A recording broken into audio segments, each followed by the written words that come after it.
The magic നോവലിലേക്ക് സ്വാഗതം. തില്ലാന അവസാന ഭാഗം. മുകളിൽ നിന്നും താഴെ ഗ്രാനൈറ്റ് പോർച്ചിലേക്ക് വീണ സീതയെ അപ്പോൾ തന്നെ രമേശിൻ്റെ വീട്ടുകാർ സിറ്റിയിലെ ഏറ്റവും മികച്ച ഹോസ്പിറ്റലിൽ എത്തിച്ചിരുന്നു.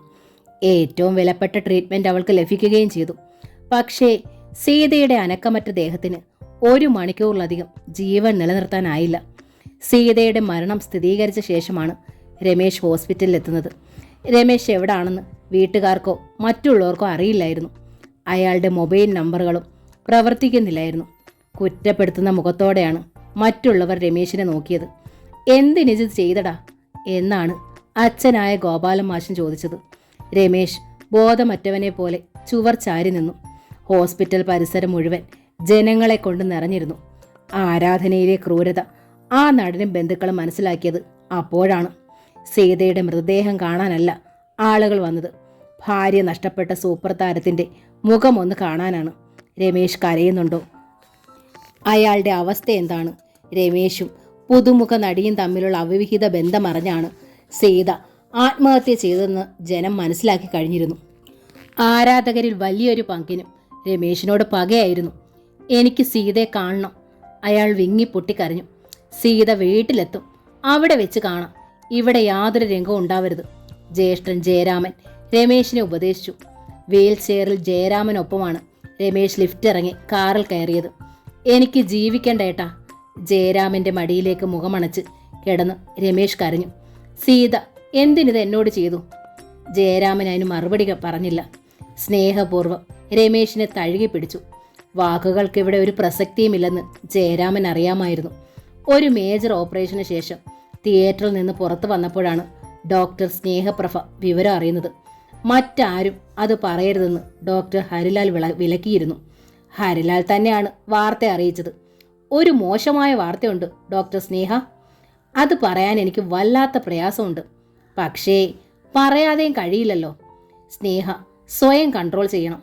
സീത സൂയിസൈഡ് ചെയ്തു. ഒറ്റയടിക്കാണ് അയാൾ അത്രയും പറഞ്ഞത്. ഒരു ഭൂചലനത്തിൽ പെട്ടതുപോലെ ഒലഞ്ഞുപോയി സ്നേഹപ്രഭ. അവസാന വാചകം അവൾക്ക് ദഹിച്ചതുമില്ല. സീത സൂയിസൈഡ് ചെയ്തു. സൂയിസൈഡിന് ശ്രമിച്ചു എന്നാണോ ഇയാൾ പറഞ്ഞത്?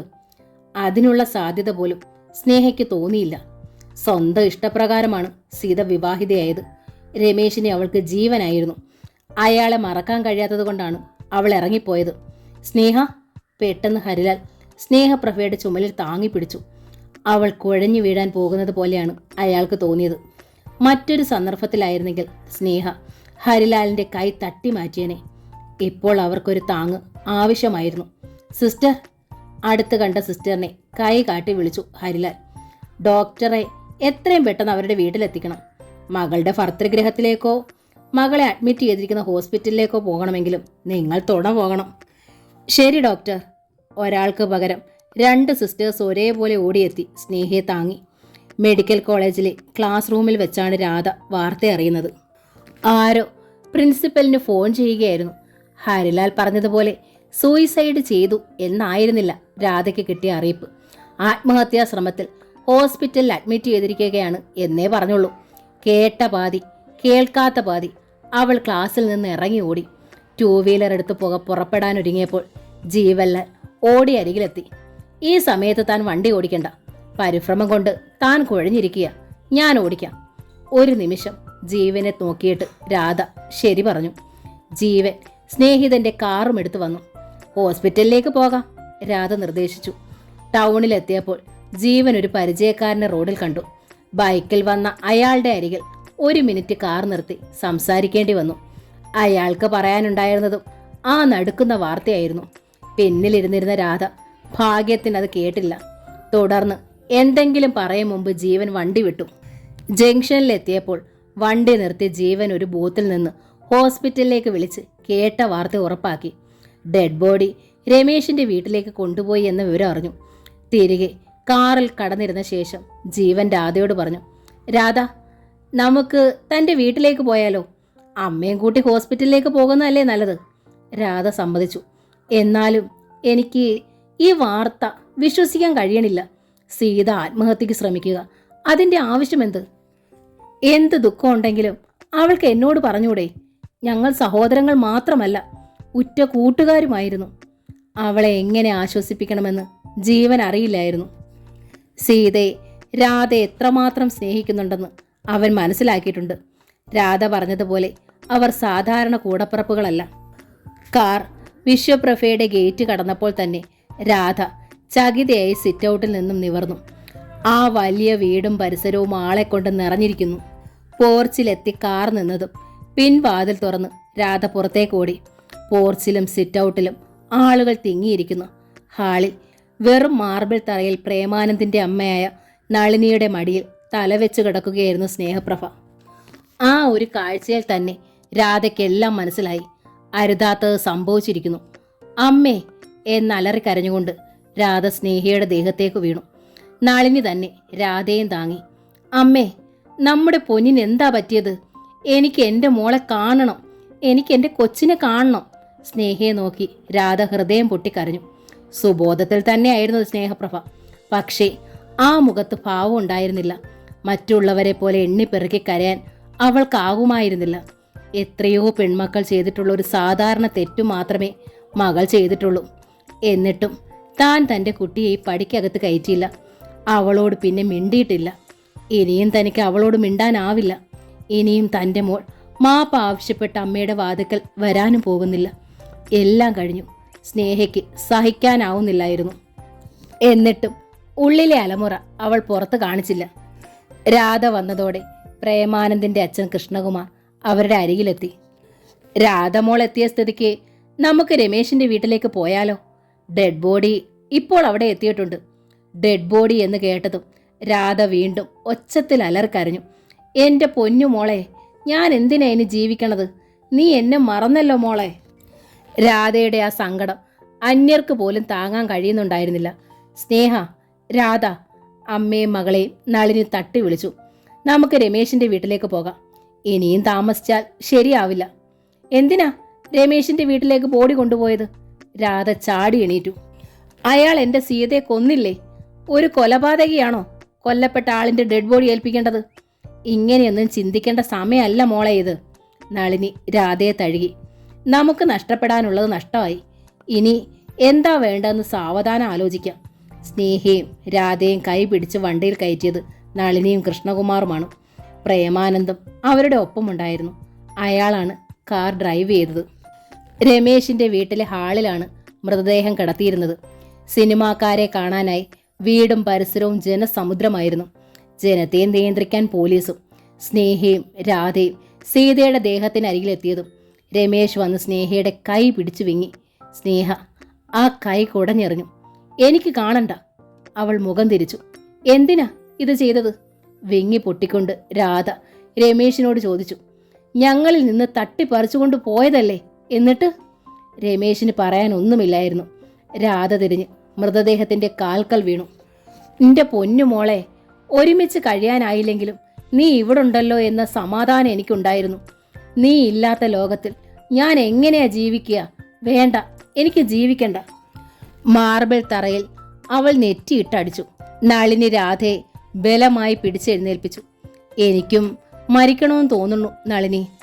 സ്നേഹ നളിനിയുടെ ചുമലിലേക്ക് വീണു. ഇവിടെ നിന്ന് ഒരടി കിട്ടിയാലും എൻ്റെ മോൾ താങ്ങിയേനെ. ഞാൻ അവൾക്ക് തുണയായിരുന്നെങ്കിൽ. ദുർവാശി മൂലം എനിക്കതിന് കഴിഞ്ഞില്ലല്ലോ. ഇനി ഏത് ലോകത്ത് ചെന്ന് ഞാൻ അവൾക്ക് മാപ്പ് കൊടുക്കും നളിനി? ഏത് ലോകത്ത് ചെന്ന് ഞാൻ എൻ്റെ കുട്ടിയെ കാണും? ഇനിയൊരു ജന്മമില്ലല്ലോ, ഇനിയൊരു കാഴ്ചയില്ലല്ലോ. അസഹ്യമായ ദുഃഖത്തിൽ പൊട്ടിക്കരഞ്ഞു സ്നേഹ. സ്നേഹയും രാധയും കുറ്റവാളികളെപ്പോലെ പെരുമാറിയപ്പോൾ രമേശ് തിരിഞ്ഞകത്തേക്ക് പോയി. അയാൾക്ക് ചുറ്റും സുഹൃത്തുക്കളുടെ ഒരു സംഘമുണ്ടായിരുന്നു. കൂടാതെ അച്ഛൻ ഗോപാലമാശു. ആൾക്കൂട്ടത്തിലൂടെ തിങ്ങി നൂണ്ടാണ് നായിക നടി ശോഭിത രമേശിൻ്റെ അരികിലെത്തിയത്. രമേശ്, എൻ്റെ പാവം ചെക്ക എന്ന് വിളിച്ചുകൊണ്ട് എല്ലാവരും കാണുകെ ശോഭിത രമേശിനെ കെട്ടിപ്പിടിച്ചു. നിനക്കിതുപോലെ വരേണ്ടിയിരുന്നില്ലല്ലോ. ആ കുട്ടിക്ക് നിന്നെ മനസ്സിലാക്കാൻ കഴിയാതെ പോയല്ലോ. സാരമില്ല ശോഭി. ശോഭിതയെ രമേശ് ആശ്വസിപ്പിച്ചു. എൻ്റെ സീതയ്ക്ക് എന്നോടുള്ള സ്നേഹക്കൂടുതൽ കൊണ്ടല്ലേ. എനിക്ക് വേണ്ടി അവൾ സ്വന്തം ജീവൻ പോലും ഉപേക്ഷിക്കാൻ തയ്യാറായില്ലേ. ഇത്രയും സ്നേഹം മറ്റാർക്ക് നൽകാനാവും? ശോഭിത അത്ഭുതത്തിൽ രമേശിനെ നോക്കി. അതേ ശോഭി, രമേശ് ആവർത്തിച്ചു. സ്നേഹക്കൂടുതൽ കൊണ്ട് തന്നെയാ സീത ഇങ്ങനെ ചെയ്തത്. ഞാൻ മറ്റൊരു പെണ്ണിനെ നോക്കുന്നത് അവൾക്ക് സഹിക്കില്ലായിരുന്നു. എന്തിന്? ഞാൻ എൻ്റെ മാതാപിതാക്കളെയും സഹോദരങ്ങളെയും സ്നേഹിക്കുന്നത് പോലും അവളിൽ വിമ്മിട്ടം ഉണ്ടാക്കിയിരുന്നു. എൻ്റെ സ്നേഹം മുഴുവനായി അവൾ കൊതിച്ചു. അത് തെറ്റായാലും ശരിയായാലും എനിക്കത് കൊടുക്കാൻ കഴിഞ്ഞില്ല. അതുകൊണ്ട് എനിക്ക് അവളെ നഷ്ടമായി. നഷ്ടം എൻ്റേതു മാത്രമാ. സീതയ്ക്കിപ്പോൾ ഒരു ദുഃഖവും ഇല്ലല്ലോ. ഹാളിൽ മൃതദേഹം കിടക്കുമ്പോഴും പോലീസ് രമേശിനെയും കുടുംബാംഗങ്ങളെയും ചോദ്യം ചെയ്തുകൊണ്ടിരുന്നു. ചെറിയ ശത്രുതയുള്ളവർ പോലും രമേശിനോട് കണക്കിന് പകയും പോക്കി. പോലീസിന് കാശെറിഞ്ഞ് ആത്മഹത്യയാക്കിയതല്ലേ? അവിടെ വെച്ച് തന്നെ പിറുപിറുത്തവരുണ്ട്. യഥാർത്ഥത്തിൽ സംഭവിച്ചതെന്തെന്ന് കാത്തിരുന്നറിയാം. വൈദ്യുത ശ്മശാനത്തിലേക്ക് മൃതദേഹം എടുത്തതും ഒരു പോലീസ് ഓഫീസർ സ്നേഹയും രാധയും സമീപിച്ചു. നിങ്ങളിൽ നിന്ന് പോലീസിന് ചില കാര്യങ്ങൾ അറിയാനുണ്ട്. ഇപ്പോൾ എന്തെങ്കിലും ചിലത് ചോദിക്കുന്നതിൽ അസൗകര്യമുണ്ടോ? എന്തു മറുപടി പറയണമെന്നറിയാതെ സ്നേഹ ഒന്നു കുഴങ്ങി. അപ്പോൾ രാധ മുന്നിൽ കയറി. യാതൊരു അസൗകര്യവുമില്ല. എൻ്റെ സീതയ്ക്ക് എന്താണ് സംഭവിച്ചതെന്ന് എനിക്കറിയണം. അതിനായി നിങ്ങൾക്ക് എന്തു വേണമെങ്കിലും ചോദിക്കാം. നിങ്ങളുടെ സഹോദരി ആത്മഹത്യ ചെയ്താണെന്ന് നിങ്ങൾ വിശ്വസിക്കുന്നുണ്ടോ? സർക്കിൾ ഇൻസ്പെക്ടർ കൃഷ്ണചന്ദ്രനാണ് ചോദ്യം ചെയ്തത്. ഒരിക്കലുമില്ല. എടുത്ത വായിക്കായിരുന്നു രാധയുടെ മറുപടി. എൻ്റെ സീത ആത്മഹത്യ ചെയ്യില്ല, എനിക്കത് ഉറപ്പുണ്ട്. ആത്മഹത്യ ചെയ്തതല്ലെങ്കിൽ പിന്നെ? CA കൃഷ്ണചന്ദ്രൻ രാധയെ ചുഴിഞ്ഞു നോക്കി. നിങ്ങളുടെ സഹോദരിയെ ആരെങ്കിലും കൊലപ്പെടുത്തിയതാണെന്നാണോ സംശയം? അതെനിക്കറിയില്ല, രാധ പറഞ്ഞു. എൻ്റെ സീത ആത്മഹത്യ ചെയ്തില്ലെന്ന് മാത്രം എനിക്ക് ഉറപ്പുണ്ട്. അങ്ങനെ ഒരു അവസ്ഥ വന്നാൽ അവൾ തീർച്ചയായും എന്നെ വിളിച്ചിരിക്കും. എന്നോട് പറയാത്ത രഹസ്യങ്ങൾ അവൾക്കില്ല. ഈ രമേശ് ചന്ദ്രനുമായുള്ള ബന്ധവും അവൾ എൻ്റെ അടുത്ത് പറഞ്ഞിരുന്നതാണ്. ആത്മഹത്യയില്ലെങ്കിൽ ഇതൊരു കൊലപാതകമാണെന്നാണോ നിങ്ങളുടെ സംശയം? അത്തരം അഭ്യൂഹങ്ങളൊക്കെ പോലീസാണ് ഉണ്ടാവേണ്ടത്. കേസ് അന്വേഷണത്തിൻ്റെ ചുമതലയും നിങ്ങൾക്കാണല്ലോ. പക്ഷെ ഒന്ന് പറയാം, എൻ്റെ സീതയ്ക്ക് എന്താണ് സംഭവിച്ചതെന്ന് ഞങ്ങൾ അറിഞ്ഞിരിക്കും. ഒരു സൂപ്പർ താരത്തിൻ്റെ പണത്തിനും ആ സത്യത്തെ മൂടി വെക്കാനാവില്ല. ഇപ്പോൾ കുട്ടി വളരെ വികാരവിക്ഷുബ്ധയാണ്. കുറച്ചുകൂടി കുട്ടിയുടെ മനസ്സ് ശാന്തമാകട്ടെ, എന്നിട്ട് നമുക്ക് സംസാരിക്കാം. കൃഷ്ണചന്ദ്രൻ താൽക്കാലികമായി ആ സംസാരം അവസാനിപ്പിച്ചു. സർക്കിൾ ഇൻസ്പെക്ടർ പിൻവാങ്ങിയതോടെ നളിനി വന്ന് സ്നേഹയോട് തിരക്കി. നമുക്കിനി പോയാലോ? ഒന്ന് ഏങ്ങിയതല്ലാതെ അവർ മറുപടി പറഞ്ഞില്ല. അമ്മ വരൂ. രാധ വന്ന് സ്നേഹയുടെ കൈ പിടിച്ചുകൊണ്ട് കാറിൽ കയറി. രമേശിനെ കണ്ട് യാത്ര പറയണ്ടേ സ്നേഹ? കൃഷ്ണകുമാർ സ്നേഹപ്രഭയോട് തിരക്കി. വെറുതെ ഉപചാരത്തിനെങ്കിലും? വേണ്ട, സ്നേഹയുടെ സ്വരമുറച്ചു. എനിക്കവനെ കാണണ്ട. സീത ആത്മഹത്യ ചെയ്താൽ പോലും അത് അവൻ ഒരാൾ കാരണമാ. അക്കാര്യത്തിൽ എനിക്ക് ഒരു സംശയമില്ല. വിധവയായ ഒരമ്മയും 2 പെൺമക്കളുമായുള്ള ജീവിതമായിരുന്നെങ്കിലും ഞങ്ങളുടേത് സാമാന്യം സന്തുഷ്ടമായ ജീവിതമായിരുന്നു. അതവൻ എന്നേക്കുമായി തകർത്തു കൃഷ്ണേട്ടാ. ഇനി എനിക്ക് അവൻ്റെ മുഖം കാണണ്ട. അവൻ ആത്മഹത്യ ചെയ്തു എന്ന് കേട്ടാൽ പോലും എൻ്റെ ഉള്ളിൽ പക തീരില്ല. കൃഷ്ണകുമാർ പിന്നെ ഒന്നും പറഞ്ഞില്ല. എന്നാൽ കാറിൽ വെച്ച് പ്രേമാനന്ദ് എല്ലാവരോടുമായി പറഞ്ഞു, സീതയോടെ ആത്മഹത്യ തന്നെയാ എനിക്ക് തോന്നണത്. കാരണം? രാധ ചോദിച്ചു. പോസ്റ്റ്മോർട്ടം ടെസ്റ്റ് ചെയ്ത ഡോക്ടറെ ഞാൻ കണ്ടിരുന്നു. ഇവിടെ സെറ്റിൽ ചെയ്ത ശേഷം ക്ലബിൽ വെച്ച് പരിചയമുള്ളതാണ് എനിക്ക്. ഏറെക്കുറെ നല്ല സുഹൃത്തുക്കളുമാണ് ഞങ്ങൾ. അദ്ദേഹം എൻ്റെ അടുത്ത് പറഞ്ഞത് ഇതൊരു ഷുവർ സൂയിസൈഡ് ആണെന്നാണ്. സിനിമാ രംഗത്തുള്ള എല്ലാ പ്രമുഖരുടെ അഭിപ്രായങ്ങളും അതുതന്നെയാണ്. രമേശിന് ഒരു പുതുമുഖ നായികയുമായി അവിഹിത ബന്ധമുണ്ടത്രേ. ഒരു ഹോട്ടലിൽ നിന്ന് അവരെ ഒരുമിച്ച് പോലീസ് കണ്ടുപിടിച്ചതായി ഏതോ മഞ്ഞപത്രത്തിൽ വാർത്തയും വന്നു. അതിൻ്റെ പിറ്റേന്നായത്. എന്നാലും സീത ആത്മഹത്യ ചെയ്യില്ല, രാധ പറഞ്ഞു. എനിക്കത് ഉറപ്പുണ്ട്. ഈ പറയുന്നതിൽ അർത്ഥമില്ല രാധ, പ്രേമാനന്ദ് അറിയിച്ചു. സ്വന്തം ഭർത്താവിന് ഒരന്യ യുവതിയുമായി മോശമായ അടുപ്പമുണ്ടെന്ന് പരസ്യമായാൽ സീതയെ പോലെ സാധുവായൊരു പെണ്ണിന് സഹിക്കാൻ കഴിയുമോ? സഹിക്കാൻ കഴിയില്ല എന്നത് നേര്. എന്ന് വെച്ച് ആത്മഹത്യ ചെയ്തതുകൊണ്ട് എന്തു പ്രയോജനം? നുറുന്നടപ്പുകാരനായ ഭർത്താവിന് അത്രയും സൗകര്യമായില്ലേ? ഇത് രാധയുടെ ചിന്ത, പ്രേമാനന്ദ് പറഞ്ഞു. സീത അങ്ങനെ ചിന്തിക്കണമെന്നുണ്ടോ? ചിന്തിക്കണമെന്നുണ്ടോ എന്നല്ല, സീത അങ്ങനെ ചിന്തിക്കില്ല എന്നതാണ് സത്യം. അതെങ്ങനെയായാലും ഇത്തരമൊരു കാരണത്തിന്റെ പേരിൽ സീത മുകളിൽ നിന്ന് താഴേക്ക് എടുത്തു ചാടി ഇത്ര ക്രൂരമായ രീതിയിൽ ആത്മഹത്യ ചെയ്യില്ല, രാധ വ്യക്തമാക്കി. മരിക്കുമെന്ന് ഭീഷണിപ്പെടുത്തിയേക്കാം. സീതയെപ്പോലുള്ള പേടിച്ചുതൂറികൾക്ക് വല്ല സ്ലീപ്പിംഗ് പിൽസും ട്രൈ ചെയ്യാം. ഇത്ര ഉയരത്തിൽ നിന്നും താഴേക്ക് ചാടാൻ അവൾക്കാവില്ല. ചാടിയ ഭാഗത്ത് ബാൽക്കണിക്ക് തീരെ ഉയരമില്ല, കൃഷ്ണകുമാർ ഓർമ്മപ്പെടുത്തി. ചാടാനുള്ള സൗകര്യമല്ല അങ്കിൾ ഞാൻ ഉദ്ദേശിച്ചത്, രാധ പറഞ്ഞു. മുകളിൽ നിന്ന് താഴേക്ക് നോക്കിയാൽ മതി, അവൾക്ക് പേടിയാവും. എനിക്കറിയാം അവളുടെ സ്വഭാവം. കുട്ടിക്കാലത്ത് ഞങ്ങളുടെ വീട്ടിലെ വീതിയുള്ള ആ സ്റ്റെയർ കേസ് ഇറങ്ങാൻ പോലും അവൾക്ക് പേടിയായിരുന്നു. ഹാൻഡിലിൽ പിടിച്ച് വളരെ ശ്രദ്ധിച്ച് സീത ഇറങ്ങും. സ്കൂൾ ഏജിൽ ഞങ്ങൾ ഒരിക്കൽ കന്യാകുമാരിയിൽ പോയപ്പോൾ ബോട്ടിൽ കയറാൻ അവൾക്ക് എന്ത് പേടിയായിരുന്നു. അത് ശരിയാട്ടോ, സ്നേഹപ്രഭ രാധയെ പിന്തുണച്ചു. അവളുടെ പേടി ഓർക്കുമ്പോൾ അവൾ ആത്മഹത്യ ചെയ്യുമെന്ന് വിശ്വസിക്കാനാവുന്നില്ല കൃഷ്ണേട്ടാ. സ്നേഹയും രാധയും വീട്ടിൽ കൊണ്ട് വിട്ടിട്ടും നളിനി മടങ്ങിയില്ല. അച്ഛനും മോനും പൊയ്ക്കോളൂ, ഒരാഴ്ചത്തേക്ക് ഞാനിവിടെയാ. സ്നേഹയുടെയും രാധയുടെയും മനസ്സൊന്ന് ശാന്തമാവട്ടെ, നളിനി ഭർത്താവിനോടും മകനോടും പറഞ്ഞു. ആ കുടുംബത്തിന് വേണ്ടി എന്ത് ത്യാഗത്തിനും തയ്യാറായിരുന്നു കൃഷ്ണകുമാറും പ്രേമാനന്ദും. സീതയുടെയും രാധയുടെ അച്ഛനായ വിശ്വനാഥന്റെ വേർപാടിലും ആ കുടുംബത്തെ താങ്ങിയതും കൃഷ്ണകുമാറും കുടുംബവുമാണ്. കൃഷ്ണകുമാറും പ്രേമാനന്ദും മടങ്ങിയ ശേഷം പോലീസ് വീണ്ടും സ്നേഹയും രാധയും ചോദ്യം ചെയ്യാനെത്തി. തങ്ങൾക്കറിയാവുന്ന എല്ലാ സത്യങ്ങളും രണ്ടാളും തുറന്നറിയിച്ചു. രാധ അപ്പോഴും ഒരനുബന്ധം ചേർത്തു. എൻ്റെ സീത ആത്മഹത്യ ചെയ്യില്ല, അതെനിക്ക് ഉറപ്പുണ്ട്. പോലീസ് എഴുതി തള്ളിയാലും ഈ കേസ് വിടില്ല. സൂപ്പർ സ്റ്റാർ രമേശ് ചന്ദ്രനെ കൊണ്ട് ഞാൻ സത്യം പറയിക്കും. പോലീസ് ഓഫീസേഴ്സ് തിരിച്ചു പോയതോടെ ഡോക്ടർ ഹരിലാലിൻ്റെ വരവായി. എത്ര ഒളിച്ചിട്ടും അയാളുടെ മുഖത്ത് സന്തോഷത്തിൻ്റെ തിരതള്ളലുണ്ടായിരുന്നു. അയാളുടെ കണ്ണുകളിലെ വിജയഭാവം സ്നേഹപ്രഭയ്ക്ക് കാണാൻ കഴിഞ്ഞു.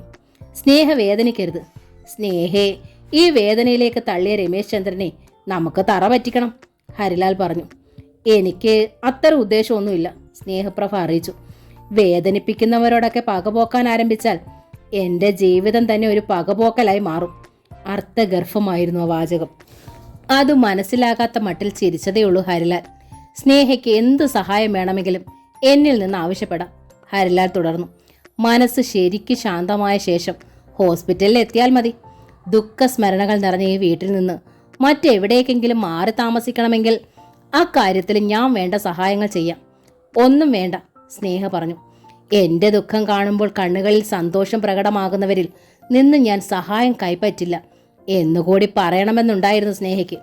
പക്ഷേ ആ വാചകം അവൾ കടിച്ചിറക്കി. രാത്രിയോടെയാണ് ഹരിലാലിൻ്റെ മകനും രാധയുടെ സഹപാഠിയുമായ ജീവൻ എത്തിയത്. സ്നേഹ അയാളെ ശ്രദ്ധിച്ചതേയില്ല. നളിനിയാണ് ജീവനെ രാധയുടെ മുറിയിൽ കൊണ്ടുവന്നാക്കിയത്. പഠനമേശയിൽ മുഖമണച്ചു വെച്ചിരിക്കുകയായിരുന്നു രാധ. രാധ മോളെ, ദാ മോളുടെ ക്ലാസ്മേറ്റ് ജീവൻ, വാതിക്കൽ നിന്ന് നളിനി അറിയിച്ചു. ഏതു നേരം ഇങ്ങനെ തനിച്ചിരിക്കാതെ നിങ്ങൾ തമ്മിൽ എന്തെങ്കിലും സംസാരിച്ചിരിക്കെ, മനസ്സൊന്ന് സാധാരണ മട്ടിലാവട്ടെ. രാധ മെല്ലെ മുഖമുയർത്തി നളിനിയെയും ജീവനെയും നോക്കി. അതോടെ നളിനി ജീവന്റെ നേർക്ക് തിരിഞ്ഞു. മോൻ രാധയെ സമാധാനിപ്പിക്കണം. ഒരു ഗ്ലാസ് കാപ്പി അല്ലാതെ യാതൊരു ആഹാരവും കഴിച്ചിട്ടില്ല ഇതുവരെ. ജീവിക്കണ്ടെന്നാ പറയുന്നത്. ഇങ്ങനെ പറഞ്ഞാൽ എങ്ങനാ മോൻ സംസാരിക്കേ? നളിനി തിരിഞ്ഞ് താഴേക്ക് പോയി. ജീവൻ മെല്ലെ മുറിയിലേക്ക് കാലെടുത്ത് വെച്ചു. രാധയ്ക്ക് അഭിമുഖമായിരുന്നു. എന്നിട്ട് അവളോട് ചോദിച്ചു, രാധയ്ക്ക് കല്യാണം പറഞ്ഞു വെച്ചിരുന്ന പ്രേമാനന്ദന്റെ അമ്മയല്ലേ അത്? അതെ, രാധ വീണ്ടും മുഖം കുനിച്ചു. എത്ര നല്ല അമ്മ, ജീവൻ പറഞ്ഞു. അന്ന് രമേശിന്റെ വീട്ടിൽ വെച്ച് പ്രേമാനന്ദനെ ഞാൻ കണ്ടു. ജെന്റിൽമാൻ. ആ വിവാഹം നടന്നാൽ രാധ അങ്ങേയറ്റം ഭാഗ്യവതിയായിരിക്കും. ഞാൻ പറയുകയാണെങ്കിൽ ഈ പ്രേമവിവാഹത്തിലൊന്നും ഒരർത്ഥവും ഇല്ല. സീതയുടെ അനുഭവം തന്നെ കാണും. സത്യത്തിൽ രാധയുടെ അന്നത്തെ തീരുമാനം എത്ര ഉചിതമായി. എനിക്കിപ്പോൾ തന്നോട് മതിപ്പ് തോന്നുന്നു.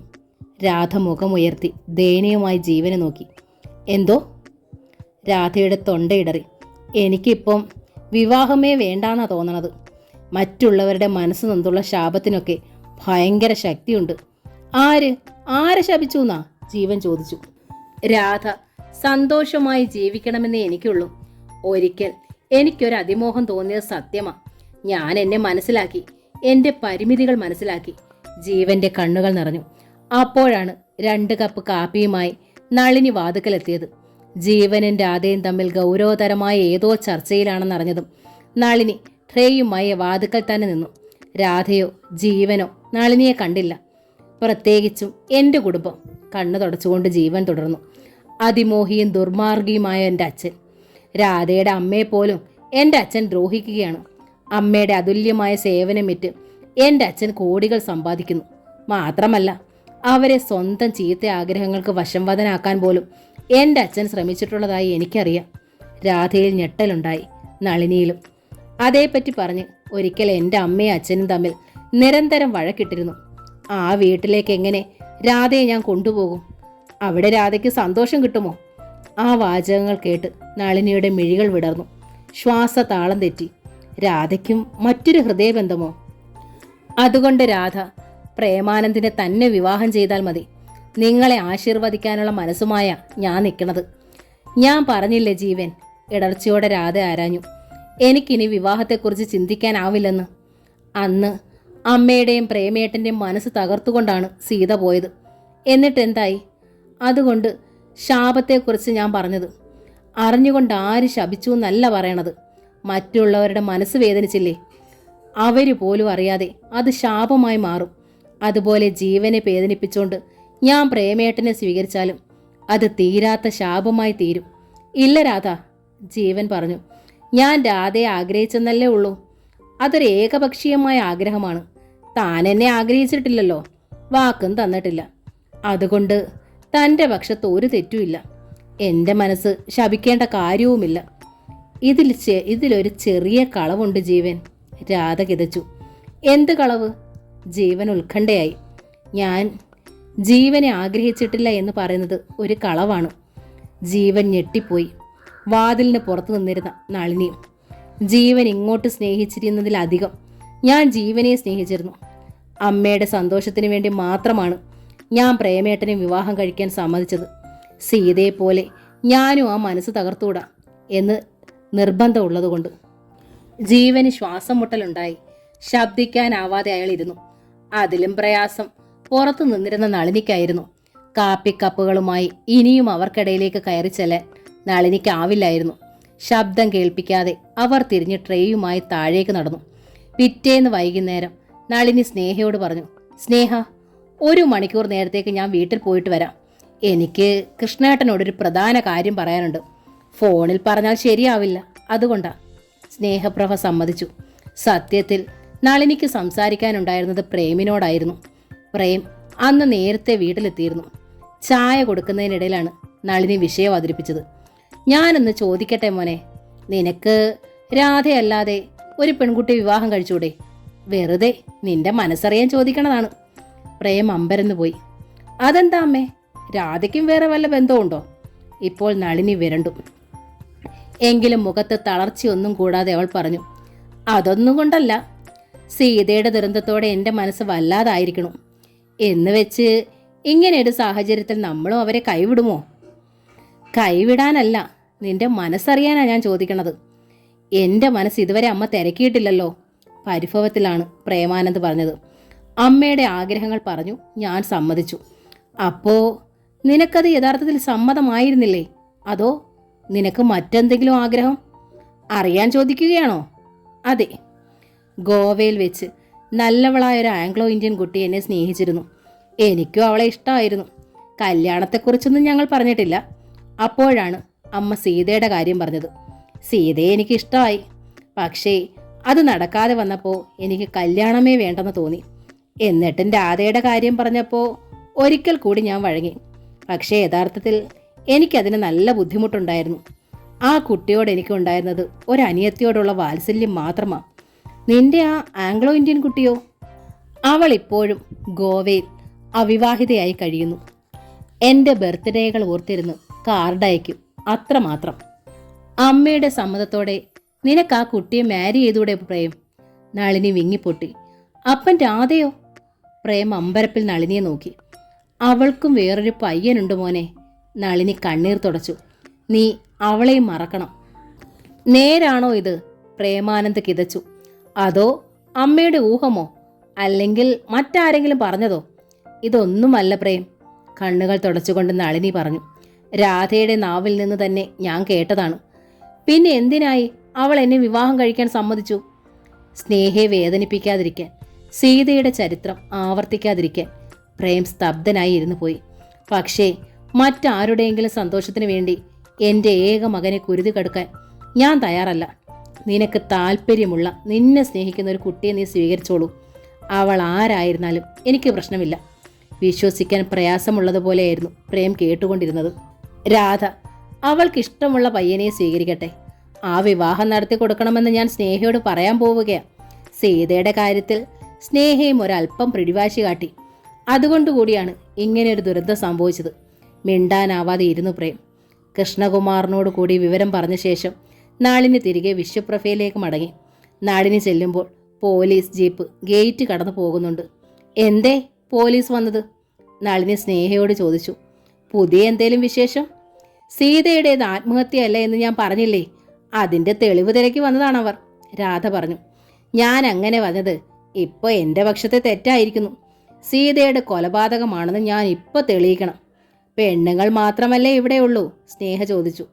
അതുകൊണ്ടാ അവരിങ്ങനെ ശല്യപ്പെടുത്തുന്നത്. എല്ലാറ്റിനും പിന്നിൽ അയാളാ, രാധ പറഞ്ഞു. ആ സൂപ്പർ പിശാച്. ഞങ്ങളെ ദ്രോഹിക്കുന്നതിന് പിന്നിൽ ഒരു കാരണമേ ഉള്ളൂ. അയാൾക്കെതിരെ ശബ്ദിക്കരുത്, അത്രമാത്രം. അങ്ങനെയൊന്നും കരുതണ്ട, അമ്മയോടും മകളോടുമായിട്ടാണ് നളിനി പറഞ്ഞത്. ചിലപ്പോൾ രമേശ് നിരപരാധിയായിരിക്കാം. സീതയുടെ ഡെഡ് ബോഡി എടുക്കുന്ന സമയത്തെ ഞാൻ രമേശിനെ ശ്രദ്ധിച്ചിരുന്നു. ആ സങ്കടം കൃത്രിമമായിട്ടൊന്നും എനിക്ക് തോന്നില്ല, രാധ പരിഹസിച്ചു. നടനല്ലേ, നടിച്ച് സൂപ്പർ ആയവനല്ലേ? നളിനി അതിന് മറുപടി പറഞ്ഞില്ല. പോലീസ് രമേശിന്റെ ബംഗ്ലാവിലും തുടർച്ചയായി കയറി ഇറങ്ങി. സീതയുടെ മരണം കൊലപാതകമാക്കാനുള്ള ശ്രമമായിരുന്നു പോലീസിൻ്റേത്. ഗോപാലൻ മാഷ് സകലർക്കും പണം കൊടുത്തു. സ്വന്തം ബാങ്ക് ഡെപ്പോസിറ്റ് കുറഞ്ഞപ്പോൾ മകന്റെ നേർക്ക് കൈ നീട്ടി.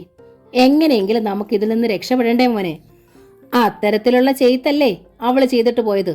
നമ്മളോട് പക പോക്കിയതാ. എന്നാലും അതിനായി നമ്മൾ എന്തു ചെയ്തു? രമേശിന് ഉത്തരമില്ലായിരുന്നു. അയാൾ ഒപ്പിട്ട കുറെ ബ്ലാങ്ക് ചെക്കുകൾ അച്ഛനെ ഏൽപ്പിച്ചു. തുക എഴുതാതെ രമേശ് എത്ര വിശ്വസ്തർക്കും ചെക്ക് നൽകാറില്ല. പക്ഷേ ഇപ്പോൾ അയാൾക്ക് പണത്തിന് വിലയില്ലാതായിരിക്കുന്നു. എന്തിനാണ് ഇനി പണം? എന്തിനാണ് പ്രശസ്തി? ആർക്കു വേണ്ടിയും സ്വന്തം കരിയർ ഉപേക്ഷിക്കില്ലെന്ന് കരുതിയിരുന്ന രമേശിന് ഇപ്പോൾ തൊഴിലിൽ യാതൊരു താല്പര്യവുമില്ലാതെയായി. രമേശ് നായകനായി അഭിനയിച്ചിരുന്ന പടങ്ങൾ മൊത്തം മുടങ്ങി. ഞാൻ ഇനി അഭിനയിക്കുന്നില്ല, അയാൾ എല്ലാവരോടും തുറന്നടിച്ചു. ജീവിക്കണോ വേണ്ടയോ എന്ന് പോലും ഞാൻ തീരുമാനിച്ചിട്ടില്ല. വീട്ടിൽ നിന്ന് രമേശ് പുറത്തിറങ്ങാറില്ല. രമേശിന് ഭ്രാന്താണെന്നൊരു വാർത്തയും ഫീൽഡിൽ പരന്നിരുന്നു. എന്നാൽ മറ്റൊരു ഭാഗ്യം രമേശിനെ തുണച്ചു. ആത്മഹത്യയിലും പോസ്റ്റ്മോർട്ടം റിപ്പോർട്ടിലുമെല്ലാം സീതയുടേത് തികഞ്ഞ ആത്മഹത്യ തന്നെയാണെന്ന് തെളിഞ്ഞു. അതോടെ രണ്ടാമതൊന്നും ആലോചിക്കാതെ പോലീസ് ആ ഫയൽ മടക്കി. പണത്തിന് മേലെ പരന്തം പറക്കില്ലെന്ന് പറയണത് ഇതാണ്. രാധ ആത്മനിന്ദയോടെ ചിരിച്ചു. എനിക്ക് ഈ ലോകത്തോട് വെറുപ്പാണ്, ഇവിടുത്തെ നിയമത്തോടും നിയമപാലകരോടും കോടതിയോടുമെല്ലാം. ഒരാഴ്ചത്തെ താമസത്തിനായി വിശ്വപ്രഭയിലേക്ക് പോന്ന നളിനി ആ ഒരു മാസം മുഴുവൻ അവിടെ തന്നെയിരുന്നു. ഒടുവിൽ സ്നേഹപ്രഭ പോയി തുടങ്ങിയതിൻ്റെ പിറ്റേന്നു നളിനി ആ അമ്മയോടും മകളോടുമായി ചോദിച്ചു, നാളെ ഞാൻ വീട്ടിലേക്ക് പൊയ്ക്കോട്ടെ? സന്തോഷമായി പൊയ്ക്കോളൂ, സ്നേഹ അറിയിച്ചു. എക്കാലവും നളിനിക്ക് ഇവിടെ താമസിക്കാൻ കഴിയില്ലല്ലോ. ആ സ്ഥിതിക്ക് എന്തിനാ വെറുതെ കൃഷ്ണേട്ടനെയും പ്രേമിനെയും ബുദ്ധിമുട്ടിക്കുന്നത്? അങ്ങനെ നളിനി തൻ്റെ ബാഗും സ്യൂട്ട് കേസും പാക്ക് ചെയ്തു. സഹായിക്കാൻ രാധയും അരികിലുണ്ടായിരുന്നു. അപ്പോഴാണ് ഒരു മാസമായി മനസ്സിൽ ചുമന്നിരുന്ന കാര്യം നളിനി രാധയോട് പറഞ്ഞത്. രാധ, ഡോക്ടർ ഹരിലാലിൻ്റെ മകൻ ജീവൻലാലിനെ വിവാഹം ചെയ്യുന്നതിൽ എനിക്കോ പ്രേമിനോ അവൻ്റെ അച്ഛനോ ഒന്നും യാതൊരു വിരോധവും ഇല്ലാട്ടോ. രാധ അത് കേട്ട് വല്ലാതെ ഞെട്ടിപ്പോയി. നളിനിയുടെ മുഖത്ത് പക്ഷെ പുഞ്ചിരിയായിരുന്നു. രാധയും ജീവനുമായുള്ള സംസാരം യാദൃച്ഛികമായി ഞാൻ കേൾക്കാനിടയായി. ഇത്രയും ദിവസമായി ഇതെങ്ങനെ രാധയോട് പറയണമെന്നോർത്ത് വിഷമിക്കുകയായിരുന്നു ഞാൻ. എൻ്റെ മനസ്സ് എങ്ങനെയായാലും പ്രേമേട്ടൻ്റെ ഭാര്യയാവാൻ ഞാൻ തയ്യാറാൻറ്റി. ജീവനുമായുള്ള ബന്ധം എൻ്റെ അമ്മ അറിയരുത്. അമ്മയ്ക്കത് താങ്ങാനാവില്ല, പ്ലീസ്. നളിനിയെ നോക്കി രാധ കൈകൾ കൂപ്പി. നളിനി ആ കൈകളിൽ കടന്നു പിടിച്ചു. അമ്മ ഇത് താങ്ങണം രാധ. സീതയുടെ കാര്യത്തിൽ അമ്മ താങ്ങാതിരുന്നതാണ് ഇങ്ങനെ ഒരു ട്രാജഡി ഉണ്ടാകാൻ കാരണം. ഇനിയെങ്കിലും ഇത് ആവർത്തിക്കരുത്. സീത ചെയ്തതാണ് ശരിയെന്ന് സ്നേഹം മനസ്സിലാക്കണം. മനസ്സിൽ ഒരാളെ വെച്ച് മറ്റൊരാളെ വരിക്കുന്നതല്ല ശരി. സ്നേഹിക്കുന്നവർക്കൊപ്പം ജീവിക്കുന്നതാണ് സുഖം. ജീവിതം ഒന്നേ ഉള്ളൂ. പക്ഷേ പ്രേമേട്ടൻ ഒരിക്കൽ കൂടി ആ പാവം. രാധയിൽ വീർപ്പുമുട്ടലുണ്ടായി. ഇല്ല രാധ, നളിനി പറഞ്ഞു. പ്രേമിനിതിൽ ഒരു വിഷമവും ഇല്ല. എല്ലാം ഞാൻ പ്രേമിനോട് പറഞ്ഞു കഴിഞ്ഞു. അവനാണെങ്കിൽ മറ്റൊരു പെൺകുട്ടി ഗോവയിൽ കാത്തിരിക്കുന്നു. നേരാണോ നളിനി? വാതിക്കൽ നിന്ന് സ്നേഹപ്രഭ ചോദിച്ചു. നളിനിയും രാധയും ഞെട്ടലോടെ തിരിഞ്ഞു നോക്കി. നേര് സ്നേഹ. ഒരു നിമിഷത്തെ അമ്പരപ്പിന് ശേഷമാണ് നളിനി ശബ്ദിച്ചത്. അവൾ എഴുന്നേറ്റ് ചെന്ന് സ്നേഹയുടെ കൈ പിടിച്ചു. ഞാനും 1 മാസം മുമ്പാണ് ഇക്കാര്യം അറിഞ്ഞത്. എൻ്റെ ഇഷ്ടം സാധിപ്പിക്കാനായി മാത്രമാ പ്രേം രാധയുമായുള്ള വിവാഹത്തിന് സമ്മതിച്ചത്. സ്നേഹപ്രഭ ശബ്ദിക്കാനാവാതെ നിന്നുപോയി. സ്നേഹ വിഷമിക്കരുത്, നളിനി അപേക്ഷിച്ചു. സത്യത്തെ അംഗീകരിക്കാനുള്ള തൻ്റെടവും സന്മനസ്സും സ്നേഹ കാണിക്കണം. മക്കളെ സ്നേഹിക്കുന്നത് നമ്മുടെ ഇഷ്ടങ്ങൾ അനുസരിപ്പിച്ചുകൊണ്ടാകരുത്, അവരുടെ ന്യായമായ ഇഷ്ടങ്ങളെ അംഗീകരിപ്പിച്ചുകൊണ്ടായിരിക്കണം. അപ്പോഴും സ്നേഹ ശബ്ദിച്ചില്ല. നോക്ക്. നളിനി സ്നേഹയെ സ്നേഹത്തോടെ തഴുകി. രാധയ്ക്ക് ജീവനെയാണ് ഇഷ്ടം. സീത നിന്നെ വേദനിപ്പിച്ചതിന് പ്രായശ്ചിത്തമായി ജീവനെ ഉപേക്ഷിച്ചുകൊണ്ട് രാധ പ്രേമിനെ സ്വീകരിക്കാൻ തയ്യാറാവുകയായിരുന്നു. അപ്പോഴും അവൾക്ക് വേദനയുണ്ടായിരുന്നു, ഇപ്പോഴുമുണ്ട്. സ്നേഹ അത് മനസ്സിലാക്കണം. ഞാൻ മനസ്സിലാക്കാം, സ്നേഹ പറഞ്ഞു. പക്ഷേ ഡോക്ടർ ഹരിലാൽ ഇതിനനുവദിക്കുമോ? രാധയും ജീവനും പ്രായപൂർത്തി വന്ന ചെറുപ്പക്കാരല്ലേ. ജീവൻ അച്ഛനെ നിഷേധിക്കാനുള്ള ധൈര്യമുണ്ടോയെന്ന് നമുക്ക് തിരക്കാമല്ലോ. എല്ലാം നളിനി പറയുന്നത് പോലെ സ്നേഹ സമ്മതിച്ചു. നളിനിയാണ് ജീവനെ വിളിച്ചു വരുത്തിയത്. അയാൾക്ക് അമ്പരപ്പായിരുന്നു. നളിനി തന്നെ എല്ലാം ജീവനോട് പറഞ്ഞു. നിങ്ങളുടെ ബന്ധത്തിന് സ്നേഹ എതിരല്ല. ജീവന്റെ അച്ഛനോ? നളിനി ചോദിച്ചു. അച്ഛൻ സമ്മതിക്കില്ല, ജീവൻ തുറന്നടിച്ചു. അച്ഛനെ ധിക്കരിക്കാനുള്ള ധൈര്യമുണ്ടോ ജീവന്? ഉണ്ട്. രാധയും അമ്മയും എൻ്റെ ഒപ്പം ഉണ്ടെങ്കിൽ. ഇനി സ്നേഹയാണ് മറുപടി പറയേണ്ടത്. നളിനി സ്നേഹത്തോടുകൂടി സ്നേഹയുടെ നേർക്ക് തിരിഞ്ഞു. ഞാനും എൻ്റെ മോളും ജീവൻ്റെ ഒപ്പം ഉണ്ടാകും, സ്നേഹ അറിയിച്ചു. ഇവൾ കൂടി എനിക്ക് നഷ്ടപ്പെടരുതെന്നുണ്ട്. എങ്കിൽ ഇന്ന് തന്നെ ജീവൻ ആ വിവരം അച്ഛനെ അറിയിക്കണം. ഏർലിയർ ദി ബെറ്റർ, നളിനി പറഞ്ഞു. ഞാൻ തയ്യാറാ, ജീവൻ സമ്മതിച്ചു. തിരികെ വീട്ടിലെത്തിയ ഉടൻ അയാൾ അച്ഛനോട് പറഞ്ഞു. ഞാൻ ഡോക്ടർ സ്നേഹപ്രഭയുടെ ഇളയ മകൾ രാധയെ കല്യാണം കഴിക്കാൻ തീരുമാനിച്ചു. ഞാൻ സമ്മതിക്കില്ല. ഒട്ടും ആലോചിക്കാതെയായിരുന്നു ഡോക്ടർ ഹരിലാൽ അറിയിച്ചത്. ആ സ്ത്രീ ഒരു ദുർനടപ്പുകാരിയാണ്. അവളുടെ മകളും അങ്ങനെ തന്നെ. ദുർനടപ്പിൻ്റെ ആൾ എൻ്റെ അച്ഛനാണ്. അതിന് കൂട്ടുനിൽക്കുന്നില്ല എന്ന കുറ്റമേ അവർക്കുള്ളൂ, ജീവൻ തിരിച്ചടിച്ചു. അവളുടെ പിന്നാലെ പോകാനാണ് നിന്റെ ഭാവമെങ്കിൽ ഈ വീട്ടിൽ നിനക്ക് സ്ഥാനമില്ല. ഓക്കെ, ജീവൻ തിരിഞ്ഞു നടന്നു കഴിഞ്ഞിരുന്നു. ഹരിലാലിന് അത് വല്ലാത്തൊരടിയായിപ്പോയി. ജീവൻ നേരെ പോയത് വിശ്വപ്രഭയിലേക്കാണ്. പിറ്റേന്ന് രാവിലെ രജിസ്റ്റർ ഓഫീസിൽ വെച്ച് രാധയും ജീവനും വിവാഹിതരായി. പ്രേമാനന്ദായിരുന്നു അതിന് സാക്ഷി.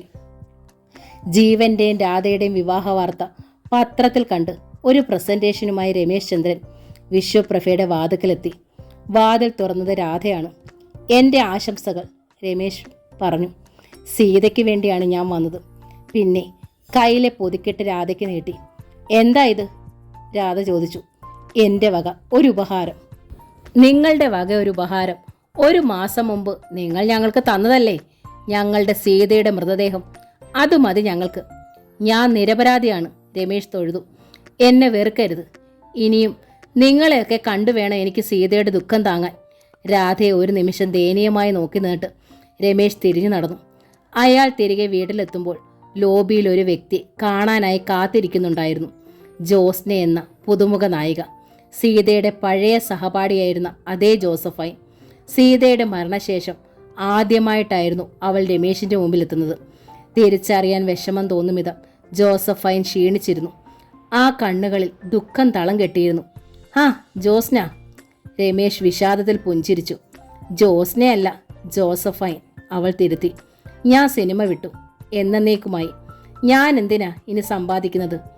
ആരെ പോറ്റാൻ? എൻ്റെ പാപം തീരുമോ? ഞാൻ മൂലം എൻ്റെ ആത്മസ്നേഹിതയുടെ ജീവൻ നഷ്ടമായില്ലേ?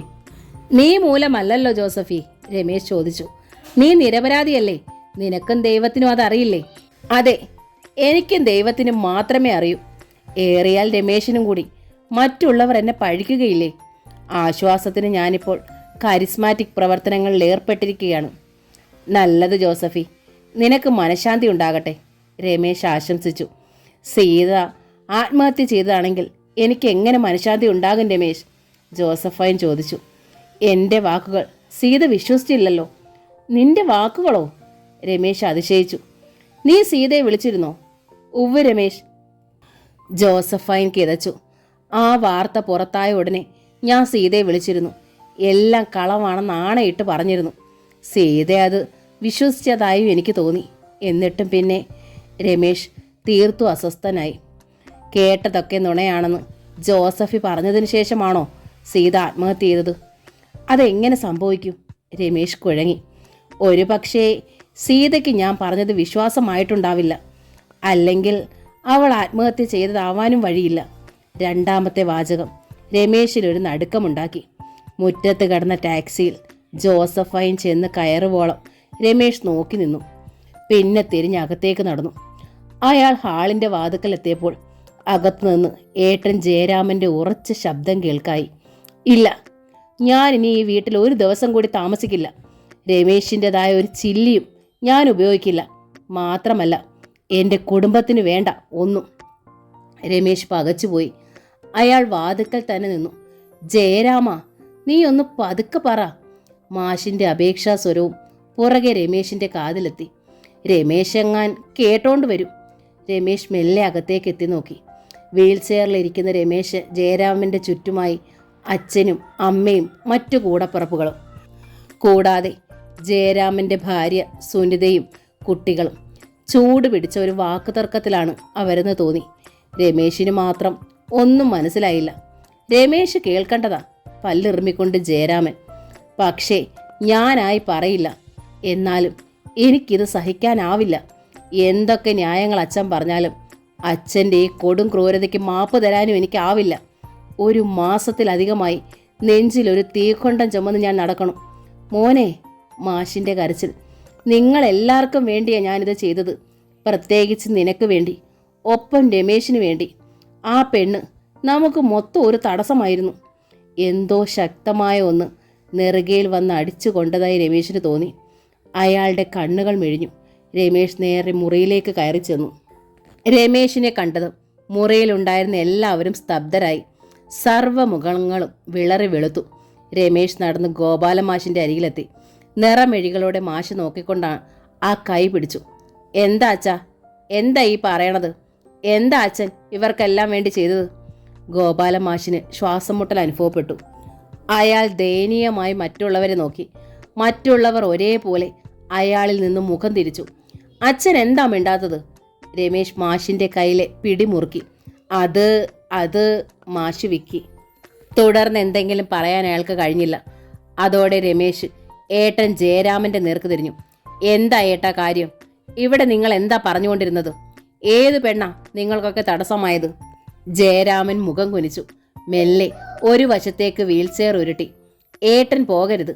വീൽ ചെയറിൻ്റെ ഹാൻഡിലിൽ പിടിച്ച് രമേശ് നിർത്തി. എന്താ സംഭവിച്ചതിവിടെ? എനിക്കതറിയണം. അതറിയാനുള്ള അവകാശം എനിക്കില്ലെന്ന് കരുതരുത്. എനിക്കറിയാത്ത കാര്യം ഞാൻ എങ്ങനെയാ നിന്റെ അടുത്ത് പറയണത്? രമേശിനെ നോക്കി ജയരാമൻ കൈമലർത്തി. എന്തൊക്കെ ന്യായങ്ങൾ പറഞ്ഞാലും അച്ഛൻ്റെ കൊടും ക്രൂരതയ്ക്ക് മാപ്പ് തരാനാവില്ലെന്ന് ഏട്ടൻ പറഞ്ഞില്ലേ? എന്ത് ക്രൂരതയുടെ കാര്യമാണ് ഏട്ടൻ പറഞ്ഞത്? രമേശ് ചോദിച്ചു. ജയരാമൻ ഭയത്തോടെ രമേശിനെ നോക്കി. തിരിഞ്ഞ അച്ഛനെയും. മാഷിൻ്റെ മുഖത്തും ഭയമായിരുന്നു. രമേശിൻ്റെ ഉത്കണ്ഠ വർദ്ധിച്ചു. ഒരു മാസത്തിലധികമായി നെഞ്ചിലൊരു തീക്കൊണ്ടവും ചുമന്നുകൊണ്ടാണ് നടക്കുന്നതെന്ന് ഏട്ടൻ പറഞ്ഞു കേട്ടു. എന്താ ആ തീക്കുണ്ടം? നീ അതറിയണ്ട, ജയരാമൻ പറഞ്ഞു. ഞാനത് പറയില്ല. ഞാൻ അറിയാത്ത ആ കാര്യം എന്താണെന്ന് എനിക്കറിയണം. രമേശിന് വാശിയായി. അയാൾ അച്ഛനെയും അമ്മയും കൂടപ്പിറപ്പുകളെ നോക്കി. ആ പെണ്ണ് നമുക്ക് മൊത്തം ഒരു തടസ്സമായിരുന്നു എന്ന് അച്ഛനും പറഞ്ഞു. അത് ഏത് പെണ്ണിൻ്റെ കാര്യമാണ്? അത് മാഷ് പതർച്ചയോടെ ഭാര്യയെയും മറ്റു മക്കളെയും നോക്കി. പിന്നെ രമേശിനോട് പറഞ്ഞു. നിന്റെ ആ പുതിയ നായികയല്ലേ മോനെ, ആ ആംഗ്ലോ ഇന്ത്യൻ പെണ്ണ്, അല്പം മുമ്പ് ഇവിടെ വന്നവൾ. അവളെപ്പറ്റിയേ ഞാൻ പറഞ്ഞത്. അവളല്ലേ നിന്റെ ജീവിതം നശിപ്പിച്ചത്. അവൾ കാരണമല്ലേ സീതമോൾ ആത്മഹത്യ ചെയ്തത്. അതുകൊണ്ടല്ലേ നമ്മളിങ്ങനെ നിൽക്കേണ്ടി വരുന്നത്. തന്ത്രപൂർവമാണ് ഗോപാലമാഷ് സംസാരിച്ചതെങ്കിലും ആ പറഞ്ഞത് അപ്പാടെ കളവാണെന്ന് രമേശിന് മനസ്സിലായി. ജോസഫൈനും ഞാനുമായി യാതൊരു ചീത്ത ബന്ധവുമില്ലായിരുന്നെന്ന് അച്ഛൻ്റെ അടുത്ത് ഞാൻ ആണയിട്ട് പറഞ്ഞതല്ലേ? അയാൾ ചോദിച്ചു. നേരാ, മാഷ് സമ്മതിച്ചു. പക്ഷേ സീത അത് വിശ്വസിച്ചില്ലല്ലോ. സീത വിശ്വസിച്ചില്ലെന്ന് ആര് പറഞ്ഞു? രമേശിന് ചുണ്ടി വന്നു. ജോസഫി ഫോൺ ചെയ്ത് അവളോടെല്ലാം പറഞ്ഞിരുന്നു. അവളെല്ലാം വിശ്വസിക്കുകയും ചെയ്തു. മാഷ് ഞെട്ടലോടെ തിരിഞ്ഞു ഭാര്യയെ നോക്കി. വീണ്ടും രമേശിന്റെ നേർക്ക് തിരിഞ്ഞു. ആര് പറഞ്ഞു ഇത്? ജോസഫി. രമേശ് പറഞ്ഞു. ജോസഫിയും സീതയും ഫൈൻ ആർട്സ് കോളേജിൽ ഒരുമിച്ചുണ്ടായിരുന്നവരാണ്. ഉറ്റ കൂട്ടുകാരുമായിരുന്നു അവർ. ജോസഫി പറഞ്ഞാൽ സീത വിശ്വസിക്കാതിരിക്കില്ല. വിശ്വസിച്ചില്ലെങ്കിൽ പിന്നെ സീത ആത്മഹത്യ ചെയ്യേണ്ട കാര്യമുണ്ടോ? ഇന്ദിരയാണ് ചോദിച്ചത്. അതെ, രമേശ് പറഞ്ഞു. അതുതന്നെയാണ് ഞാനും ചോദിക്കണത്. ജോസഫി പറഞ്ഞതിൽ നിന്ന് ഞാൻ സംശയിക്കുന്നത് സീതയുടേത് ആത്മഹത്യയല്ല എന്നാണ്. ചുമ്മാ അസംബന്ധം പറയരുത്. മാഷിന് ദേഷ്യം വന്നു. ആത്മഹത്യ അല്ലെങ്കിൽ പിന്നെ അവളെ ആരെങ്കിലും കൊന്നതാണോ? ഇപ്പോൾ എനിക്ക് അങ്ങനെ ഒരു സംശയമുണ്ട്. ഗോപാലൻ മാഷിന്റെ മുഖത്തുനിന്ന് കണ്ണെടുക്കാതെയാണ് രമേശ് പറഞ്ഞത്. അച്ഛൻ്റെ മുഖത്തുനിന്ന് അടുക്കമുണ്ടാകുന്നതും അദ്ദേഹം പൊളയുന്നതും അയാൾ കണ്ടു. അച്ഛൻ്റെ കൊടും ക്രൂരതയ്ക്ക് മാപ്പ് തരാനാവില്ലെന്നൊക്കെ ഏട്ടൻ പറയണത് ഞാൻ കേട്ടതാണല്ലോ. അതിലൊക്കെ എന്തോ ഉണ്ടെന്ന് എനിക്കറിയാം. അതെന്താണെന്ന് നേരെ ഇങ്ങ് പറഞ്ഞാൽ മതി. ഇവൻ ചുമ്മാ ഭ്രാന്ത് പറഞ്ഞതാ. മാഷ് ജയരാമൻ്റെ നേർക്ക് കൈ ചൂണ്ടി. ജയരാമൻ്റെ മുഖം മുറുകി. ഭ്രാന്തല്ല, രമേശ് പറഞ്ഞു. ഈ വീട്ടിലുള്ളവരിൽ ഏറ്റവും മര്യാദക്കാരനും നല്ലവനും ഹൃദയാലുവും ഏട്ടനാ. ഏട്ടൻ ഭ്രാന്ത് പറയില്ല. ഏട്ടൻ അതിൻ്റെ ആവശ്യമില്ല. ആ ജോസഫി എന്ന പെണ്ണിനോട് ഇറങ്ങിപ്പോകാൻ ഞാൻ പറഞ്ഞു. മാഷ് അറിയിച്ചു. ഇതാ അവൻ കൊടും ക്രൂരതയായി ചിത്രീകരിച്ചത്. അല്ല, രമേശ് തർക്കിച്ചു. അല്ലെങ്കിൽ അത് അവൻ പറയട്ടെ. മാഷ് വീണ്ടും ജയരാമൻ്റെ നേർക്ക് കൈ ചൂണ്ടി. ഏട്ടൻ അത് പറയില്ലച്ചാ. രമേശ് വേദനയോടെ ചിരിച്ചു. അച്ഛനെതിരായി ഏട്ടൻ ഒരക്ഷരവും മിണ്ടില്ല. എത്ര പ്രതിഷേധമുണ്ടായാലും മിണ്ടാൻ ഏട്ടനാവില്ല.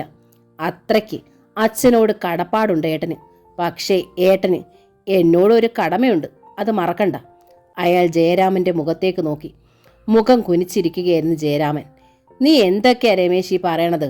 മാഷ് വേപതുവോടെ ആരാഞ്ഞു. ജോസഫി എന്ന പെണ്ണിനോട് ഇറങ്ങിപ്പോകാൻ അച്ഛൻ പറഞ്ഞിട്ടില്ല. അങ്ങനെ പറഞ്ഞാൽ ഞാൻ വരും വരെ ഇവിടുത്തെ ലോബിയിൽ കാത്തിരിക്കും ജോസഫി.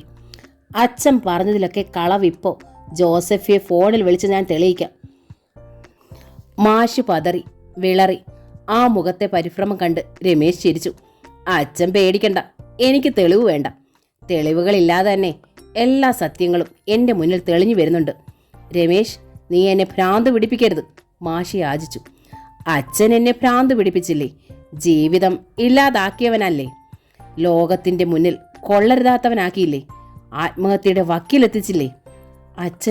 അച്ഛൻ ഒന്നും ചെയ്തിട്ടില്ല മോനെ. മാഷ് കരച്ചിലെത്തി. എങ്കിൽ ആ കൊടും ക്രൂരത എന്താ? എനിക്കറിയണം. അറിയാതെ ഞാൻ വിടില്ല. രമേശിൻ്റെ സ്വരം ഉറച്ചു. മാഷിൻ്റെ മുഖത്ത് ഭീതി തങ്ങി. പോലീസ് അടച്ചു വെച്ച ആ കേസ് ഫയൽ ഞാൻ തുറക്കാൻ പോവുകയാണ്. വീണ്ടും അന്വേഷണം ഉണ്ടാവും. എൻ്റെ അച്ഛനെയാവും പോലീസ് ആദ്യം ചോദ്യം ചെയ്യുക, പിന്നെ എൻ്റെ കൂടപ്പിറപ്പുകളെ. സത്യം നിങ്ങൾ പറയും, എനിക്കറിയാം. ജയരാമൻ ഒഴിച്ചുള്ളവരിലെല്ലാം ഭയങ്കര പാരവശ്യമുണ്ടായി. പരസ്പരം നോക്കാനും കിതയ്ക്കാനും തുടങ്ങിയവർ. അല്ലെങ്കിൽ സത്യം എന്നെ അറിയിക്കണം, രമേശ് തുടർന്നു. ആ സത്യം എത്ര ക്രൂരമായാലും ഞാനത് കുഴിച്ചു മൂടാം, എൻ്റെ കുടുംബത്തിന് വേണ്ടി. രമേശ് അച്ഛനെ നോക്കി. മാഷിൻ്റെ വിറയൽ വർദ്ധിച്ചു. ആ ചുണ്ടുകൾ വിതമ്പി. സരസ്വതിയും പെൺമക്കളും കരയാൻ തുടങ്ങി. രമേശ് നടന്ന് അമ്മയുടെ അരികിലെത്തി ആ മുഖം പിടിച്ചുയർത്തി. എൻ്റെ അമ്മയെങ്കിലും സത്യം പറയണം. എന്താ അമ്മയെ സംഭവിച്ചത്? സരസ്വതിയുടെ കരച്ചിൽ ഉച്ചത്തിലായി. അപ്പോ എന്തോ സംഭവിച്ചിട്ടുണ്ടെന്ന് ഉറപ്പ്. രമേശിൻ്റെ സ്വരം ഉറച്ചു. ഏതോ ഒരു കൊടും ക്രൂരത. 1 മാസത്തിലധികമായി ഏട്ടൻ നെഞ്ചിൽ ചുമന്നുകൊണ്ട് നടക്കുന്ന തീക്കുണ്ടം അതാണ്. 1 മാസമെന്ന് പറയുമ്പം എൻ്റെ സീതയുടെ മരണം നടന്ന ഒപ്പം തന്നെ നടന്ന എന്തോ ഒന്ന്. അതെനിക്കറിയണം. രമേശ് പല്ല് ഞെരിച്ചു. അതെനിക്കറിയണം. വേണ്ട രമേശ, അത് പറഞ്ഞത് ഏട്ടൻ ജയരാമനാണ്. അത് നീ അറിയണ്ട. അറിഞ്ഞാൽ നിനക്കത് താങ്ങാനാവില്ല. അത് അറിഞ്ഞതുകൊണ്ട് തന്നെ ഇനി ഒരു പ്രയോജനം ഉണ്ടാകാനും പോണില്ല. നിന്റെ ഏട്ടനാ ഈ പറയണത്. പ്ലീസ് മോനെ. നോ, രമേശ് അലറി. എനിക്കറിയണം. എന്തു തന്നെയായാലും അതെനിക്കറിയണം. ഇല്ലെങ്കിൽ ഈ നിമിഷം ഞാൻ പോലീസിനെ വിളിച്ചു വരുത്തും. ഈ വീടിന് ചുറ്റും പോലീസാവും. അരുതാത്ത എന്തെങ്കിലും സംഭവിച്ചിട്ടുണ്ടെങ്കിൽ ഞാൻ ഈ വീടിന് തീ കൊളുത്തും. അല്ലെങ്കിൽ നടന്ന സത്യം എൻ്റെ അടുത്ത് പറയണം. പറഞ്ഞേ പറ്റൂ. അരുതാത്തതാണ് സംഭവിച്ചതെങ്കിലും ഏറ്റു പറഞ്ഞാൽ നീ മാപ്പ് കൊടുക്കുമോ മോനെ? അമ്മ സരസ്വതിയുടെ അന്വേഷണമാണ്. രമേശ് ദയനീയമായി സരസ്വതി നോക്കി. പിന്നെ സമ്മതിച്ചു. ഉവ്വ്, എന്തു തന്നെയായാലും. അതോടെ സരസ്വതി മാഷ നോക്കി. എങ്കിൽ അവൻ്റെ അടുത്ത് ഏറ്റു പറഞ്ഞൂടെ? പാവമല്ലേ അവൻ. അവൻ നമ്മളെ രക്ഷിക്കാതിരിക്കുമോ? എനിക്ക് വയ്യ. അസഹ്യതയിൽ മാഷു മുഖം കുടഞ്ഞു. എനിക്കത് പറയാൻ വയ്യ. എങ്കിൽ അമ്മ പറയ്. രമേശ് അമ്മയെ നോക്കി. അമ്മയ്ക്ക് അറിയാമെങ്കിൽ. അറിയാം മോനെ. സരസ്വതി വിങ്ങിക്കരഞ്ഞു. പക്ഷേ അച്ഛനത് ചെയ്തത് നിനക്ക് വേണ്ടിയാ. ഒരു തരത്തിൽ നിനക്ക് സ്വൈര്യം തരാറില്ലല്ലോ സീത. നിന്റെ തൊഴിൽ ചെയ്യാൻ പോലും അവളൊരു തടസ്സമായിരുന്നില്ലേ? എന്തിനും സംശയം, എന്നും സംശയം. സിനിമ ഉപേക്ഷിക്കാൻ പോലും അവൾ പ്രേരിപ്പിച്ചില്ലേ? അതുകൊണ്ട് കത്തുന്ന മിഴികളോടെ രമേശ് അമ്മയെ നോക്കി. നീ നശിക്കരുതെന്ന് കരുതിയ അച്ഛൻ എത്ര കഷ്ടപ്പെട്ടാ മോനെ നീ ഇത്ര ഉയരത്തിലെത്തിയത്? സരസ്വതി വിങ്ങി പൊട്ടിക്കരഞ്ഞു. അച്ഛൻ എന്താണ് ചെയ്തതെന്ന് മാത്രം അമ്മ പറഞ്ഞില്ല. അതെനിക്ക് അമ്മയുടെ നാവിൽ നിന്ന് തന്നെ കേൾക്കണം. പറയ്. രമേശ് സരസ്വതിയുടെ കൈ പിടിച്ചമർത്തി. പറയ്. ഇല്ല. അസഹ്യമായ സങ്കടത്തിൽ സരസ്വതി കരഞ്ഞു. ഇനിയുള്ളത് എനിക്ക് പറയാൻ വയ്യ. ഇനിയുള്ളത് ഞാൻ പറയട്ടെ. രമേശ് വേദനയോടെ അച്ഛനെ അമ്മയെ മാറി മാറി നോക്കി.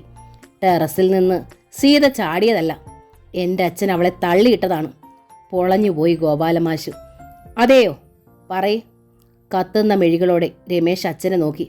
അതെ. പൊടുന്നനെ മാഷിൻ്റെ സ്വരത്തിന് ദൃഢത വന്നു. എൻ്റെ മകൻ്റെ രക്ഷയ്ക്ക് വേണ്ടി എനിക്കത് ചെയ്യേണ്ടി വന്നു. ടെറസ് ഗാർഡനിൽ കാറ്റുകൊള്ളുകയായിരുന്നു അവൾ. പെട്ടെന്ന് എനിക്ക് അങ്ങനെ തോന്നി. മുൻകൂർ തീരുമാനിച്ചതല്ല. തോന്നിയതും രണ്ടാമതാലോചിക്കാതെ ഞാൻ. അല്ല. രമേശ് അലറി. മുൻകൂർ ആലോചിച്ച് തീരുമാനിച്ച് നിങ്ങൾ ചെയ്തതാണത്. എന്നെ രക്ഷിക്കാനല്ല. ഞാൻ പ്രാണനൊപ്പം സ്നേഹിച്ച പെണ്ണ. നിങ്ങളുടെ എല്ലാ എതിർപ്പിനെ അവഗണിച്ച് ഞാൻ ഇവിടെ കൊണ്ടുവന്ന പെണ്ണ. അവളെ നിങ്ങൾ ഇല്ലാതാക്കിയത് എൻ്റെ രക്ഷയ്ക്കല്ല, നിങ്ങളുടെ രക്ഷയ്ക്കാ. മാഷിൻ്റെ നേർക്ക് രമേശ് കൈ ചൂണ്ടി. എന്നെ എക്കാലത്തേക്ക് നിങ്ങളുടെ കറവ പശുവാക്കാൻ പൊന്നു കായ്ക്കണ മരമാണല്ലോ ഞാൻ.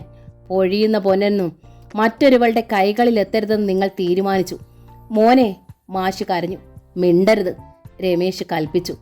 നിങ്ങൾക്ക് മാപ്പില്ല എന്ന് വെച്ച് നിങ്ങളെ ഞാൻ പോലീസിൽ ഏൽപ്പിക്കത്തില്ല. നിങ്ങൾ ചെയ്ത കൊലപാതകം പുറത്തറിയിക്കുന്നുമില്ല. എനിക്ക് ജന്മം തന്ന നിങ്ങൾ മുഴുവൻ ആയുസ്സും തീരുവോളം ഈ ഭൂമിയിൽ സുഖിച്ച് ജീവിച്ചോളൂ. ഞാൻ പോണു. പക്ഷേ ഇനി നിങ്ങൾ എന്നെ വിറ്റ് തിന്നില്ല, അതുറപ്പ്. രമേശ് തിരിഞ്ഞു പുറത്തേക്ക് നടന്നു.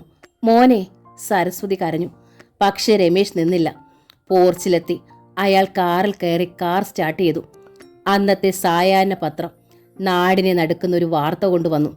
പ്രശസ്ത സൂപ്പർ താരം രമേശ് ചന്ദ്രൻ നഗരത്തിൽ വെച്ചുണ്ടായ ഒരു കാർ ആക്സിഡന്റിൽപ്പെട്ട് തൽക്ഷണം നിര്യാതനായി. എതിരെ പാഞ്ഞു വന്ന ഒരു ചരക്ക് ലോറിയിൽ രമേശ് ഓടിച്ചിരുന്ന കാർ ചെന്ന് തട്ടുകയായിരുന്നു. നിശേഷം തകർന്നുപോയ കാറിനുള്ളിൽ നിന്ന് വളരെ സമയത്തെ ശ്രമത്തിന് ശേഷമാണ് പോലീസും നാട്ടുകാരും ചേർന്ന് മൃതദേഹം പുറത്തെടുത്തത്. നാളെ പുലർച്ചെ ടൗൺ ഹാളിൽ പൊതുദർശനത്തിന് വെച്ച ശേഷം ഉച്ചയോടെ ചലച്ചിത്ര രംഗത്തെ പ്രമുഖരുടെ അകമ്പടി സഹിതം മൃതദേഹം വൈദ്യുതി ശ്മശാനത്തിലേക്ക് കൊണ്ടുപോകും. തില്ലാന എന്ന നോവൽ ഇവിടെ പൂർണ്ണമാവുകയാണ്. ഈ നോവൽ നിങ്ങൾക്ക് ഇഷ്ടമായെങ്കിൽ ലൈക്ക് ചെയ്ത് ഷെയർ ചെയ്ത് സബ്സ്ക്രൈബ് ചെയ്യണേ. Thank you.